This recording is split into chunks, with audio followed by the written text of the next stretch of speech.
Bienvenue à tous pour une nouvelle plongée profonde. On s'attaque à un sujet, fascinant et un peu déroutant, à la fois les Strava Jockeys. Ah Vous oui, avez peut-être déjà entendu parler de ce phénomène. oui, oui. Mais pour ceux qui découvrent ce terme, ça désigne en fait des personnes qui sont payées pour faire du sport, Hmm. mais pas pour elles-mêmes. Exactement. L'idée, c'est qu'ils enregistrent leur performance sur le compte Strava de quelqu'un d'autre. C'est ça, en fait, des athlètes de l'ombre, en quelque sorte, Les athlètes de l'ombre, c'est bien dit. qui permettent à certains de briller virtuellement. Exactement. Et ce qui est étonnant, c'est que ce phénomène, il a des origines assez inattendues. Euh, Saviez-vous que tout a commencé en Indonésie? Ah, je ne savais pas. Figurez-vous que là-bas, des jeunes sportifs ont trouvé un moyen astucieux de gagner de l'argent Hmm. en devenant des sortes de mercenaires du sport connecté. Des mercenaires du sport connecté. Oui, en gros, ils monétisent leurs performances sportives en les enregistrant sur le compte Strava de clients. D'accord. Et pourquoi l'Indonésie en particulier l'est? Alors apparemment, c'est un pays où la passion du sport rencontre des difficultés économiques. Oh, ouais. Du coup, ça a créé un contexte favorable à l'émergence de ce type de service. C'est intéressant. On a lu un article qui parle de Wayu Wicaksono, un jeune de 17 ans, qui gagne 0,57 € par kilomètre parcouru pour ses clients. Ah oui, quand même. Il court parfois jusqu'à 50 km par semaine, imaginez. C'est impressionnant. C'est presque une illustration de la gig economy, mais version sportive. Tout à fait, on voit bien comment la technologie et les réseaux sociaux ont transformé notre rapport à la performance et au travail. Exactement. Et ce qui était au départ un phénomène local s'est mondialisé. Ah oui? On trouve maintenant des Strava Jockeys partout, y compris en France. Pas possible. Ils proposent leurs services sur des plateformes comme X, ancien Twitter. D'accord. On a même trouvé un compte Tomahata Strava Jockey qui propose des stats qui s'envolent pour 6 € le 10 km. Incroyable. Incroyable, hein? Mais concrètement, comment est-ce qu'on triche sur Strava? Bonne question. Comment ça marche ça? Eh bien, c'est assez simple en fait. Imaginez un client qui veut gonfler ses statistiques. Il contacte un jockey. Hmm, Le jockey utilise le compte Strava du client, d'accord. enregistre sa performance via GPS et voilà. Ah oui, c'est d'une simplicité C'est très facile. déconcertante. Oui, On a lu l'histoire d'un cycliste lyonnais qui a payé 120 € pour un faux grain fond d'eau de 200 km. 200 km. Oui, il a même décroché un KOML local, c'est-à-dire le meilleur temps sur un segment donné. Bien sûr, ça finit par éveiller les soupçons, Forcément. mais ce qui est intéressant, c'est de comprendre pourquoi les gens trichent. Oui, qu'est-ce qui les motive à faire ça? Est-ce que c'est simplement pour la gloire virtuelle? Ou est-ce qu'il y a des enjeux plus profonds? C'est la question qu'on va explorer ensemble. Allons-y. Alors on reprend notre exploration du monde des Stravanokis. On a vu comment ce phénomène a pris de l'ampleur et les motivations qui poussent certains à tricher. Mais au-delà de l'aspect sportif, il y a aussi des questions éthiques et juridiques qui se posent. Tout à fait. Est-ce que l'article d'Atley expliqué qu'on a lu apporte des éclaircissements sur ces aspects? Oui, absolument.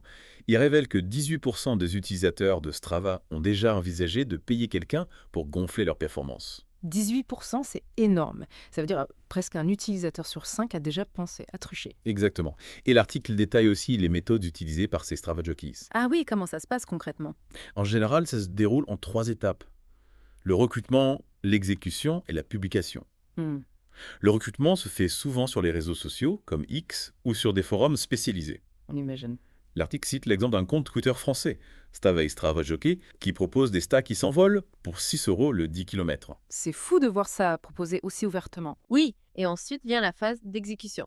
C'est là que le jockey entre en jeu. Exactement. Il réalise la performance demandée par le client en utilisant son compte Strava pour enregistrer les données GPS. D'accord. L'article donne l'exemple d'un cycliste lyonnais qui a payé 120 € pour un faux grand fond d'eau de 200 km. Encore un cycliste. Il a même obtenu un quand-même local, ce qui a fini par éveiller les soupçons. Bien sûr. Mais au-delà de la tricherie sportive, quelles sont les conséquences pour les utilisateurs qui font appel à ces jockeys? Oui, justement, parlons-en. Eh bien, l'article met en avant les risques juridiques, notamment. Ah oui. En Indonésie, un athlète qui utilise des statistiques falsifiées pour obtenir un sponsoring risque jusqu'à 5 ans de prison. 5 ans, par exemple. Oui, pour escroquerie. Eh bien.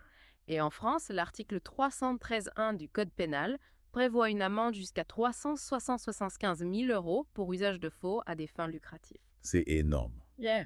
On voit que la justice prend ce phénomène très au sérieux. Tout à fait. Et il y a aussi la perte de crédibilité à prendre en compte. Oui, c'est vrai. L'article cite un exemple frappant. Un organisateur de courses virtuelles a découvert que 30% des participants avaient utilisé des Strava Jockeys. 30%. Oui, imaginez le scandale. C'est énorme. Résultat, annulé, remboursement, poursuite judiciaire, une vraie catastrophe. Un véritable fiasco. Oui, ça montre bien l'impact dévastateur de la tricherie sur la communauté sportive. Exactement. On voit bien que l'intégrité du sport est menacée même dans le monde virtuel. Tout à fait. Et l'article conclut en rappelant que la quête de validation sociale sur Strava ne doit pas faire oublier l'essence même du sport. Le dépassement de soi, le plaisir de l'effort, le partage authentique. Exactement, des valeurs essentielles qu'il faut préserver. Tout à fait. Mais face à l'ampleur du phénomène des Strava Jockeys, quelle solution peut-on envisager?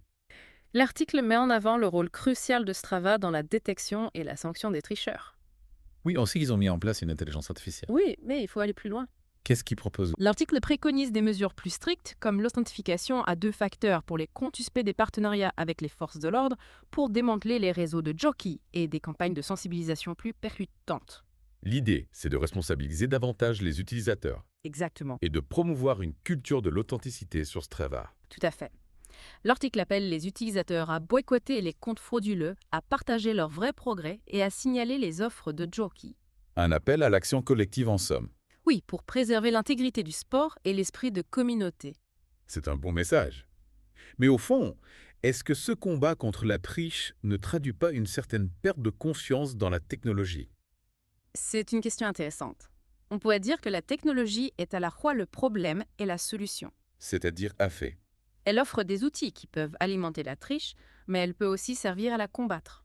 D'où l'importance d'une utilisation responsable et éthique. Exactement. Il faut garder à l'esprit les valeurs fondamentales du sport. Tout à fait.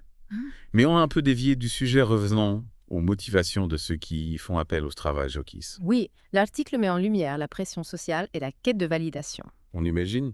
Il y a un témoignage d'un utilisateur qui a engagé un jockey parce que son sponsor exigeait 10 activités par semaine. 10 activités par semaine. Oui, il n'avait pas le temps de les faire lui-même. Tu comprends?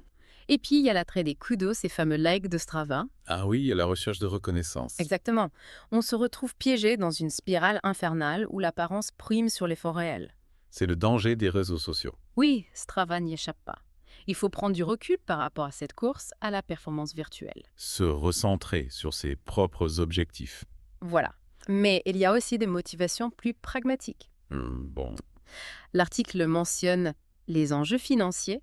Certains athlètes semi-pro utilisent des stats falsifiés pour obtenir de meilleurs contrats ou des primes. là on n'est plus du tout dans le simple jeu de la comparaison sociale. Non, c'est plus grave. L'honnêteté et l'intégrité sont des valeurs fondamentales dans le sport. À tous les niveaux. Exactement.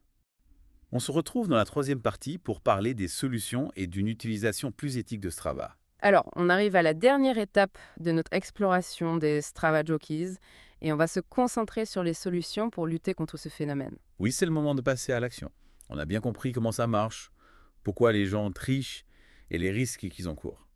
Mais maintenant, il faut trouver des solutions pour endiguer cette pratique. L'article d'Athlé Expliqué propose plusieurs pistes à la fois pour Strava et pour les utilisateurs.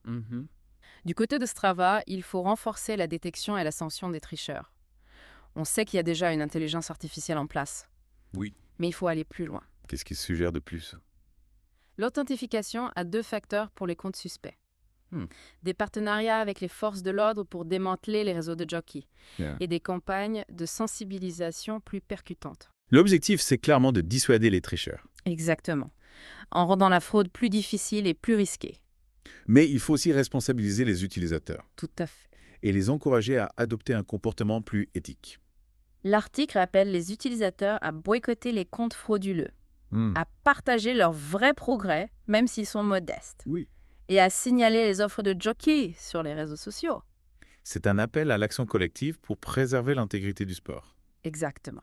On peut tous agir à notre niveau. C'est un beau message, mais est-ce que ça suffit pour changer les mentalités?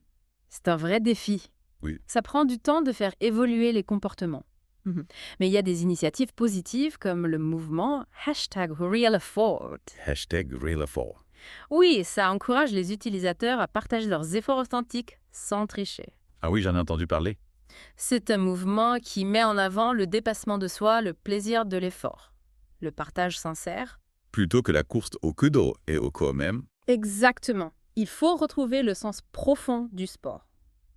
Progresser à son rythme, se faire plaisir, partager sa passion. C'est un message important. Oui, il faut rester authentique. Dans le sport, comme dans la vie. Voilà.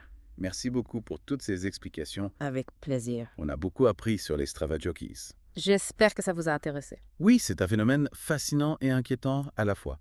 N'oubliez pas la prochaine fois que vous utilisez Strava, Oui, la vraie performance, c'est celle qui vous rend fier. quelles que soient les statistiques. Exactement. Merci à tous d'avoir suivi cette plongée profonde. À bientôt pour de nouvelles découvertes.